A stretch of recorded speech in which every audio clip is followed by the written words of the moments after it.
हमारी गली में है शादी प्रॉपर, तो हम जा नहीं पाए, लेकिन आज वलीमा है तो आज तो लाजमी जाना था। वलीमे पे जाने के ना 2-3 फायदे हो जाते हैं, बंदा दुल्हन भी देख लेता है, खाना भी खा लेता है और सलामी भी दे देता है, तो काम निमट जाता है। अच्छा, उसके बाद आज के पापा हमें छोड़ने गए थे क्योंकि अंधेरा था और मैं और अब्दुल्ला अकेले ही गए थे।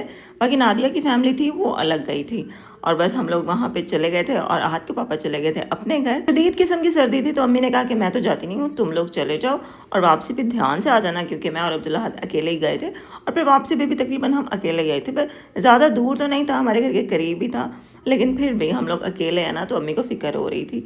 तो जाते हुए यहाँ से अम्मी के लिए हमने खाना लिया है और उसके अलावा मूंगफली लिया है। ब्लॉग डिटेल के साथ देखना है तो आपको जाना होगा यूट्यूब पे, चैनल को सब्सक्राइब करें।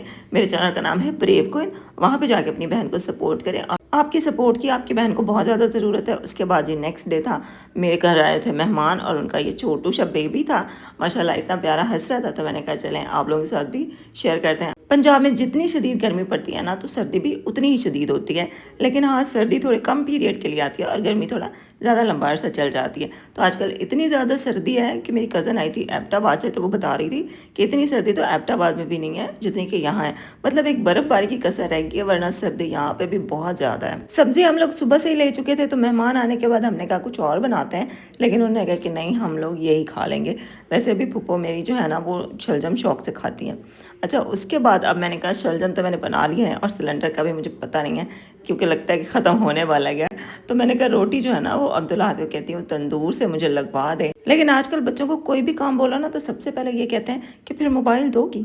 तो बस मेरे बेटे का भी यही है, मैं उसको कह रही थी कि मुझे रोटियां लगवा के ला दो, और वो कह रहा था मेरी टांगों में दर्द है मम्मा आज घर पे बना लो। मैंने कहा बेटा ज़्यादा रोटियां हैं ना तो फिर गैस मुझे लगता है कम है, अगर सिर्फ हम लोग घर वाले होते ना तो फिर मैं घर बना लेती। तो चले जाओ, बस उसको मैं यहाँ पे मक्खन शक्कर लगा रही थी। खैर उसके बाद वो चला गया था। हम तो कल शाम शादी का खाना खाकर आए थे, लेकिन अम्मी तो घर पे ही थी।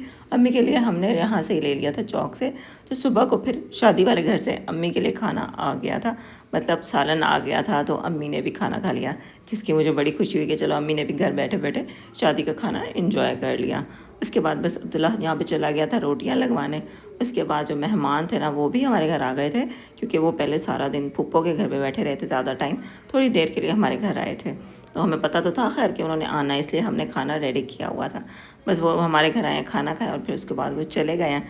और मेहमानों के जाने के बाद, खाना खाने के बाद किचन की फिर यही पोजीशन होती है। तो आज का मिनी व्लॉग इतना ही था। चैनल ज़रूर सब्सक्राइब करें जाके मेरा। अल्लाह हाफिज़।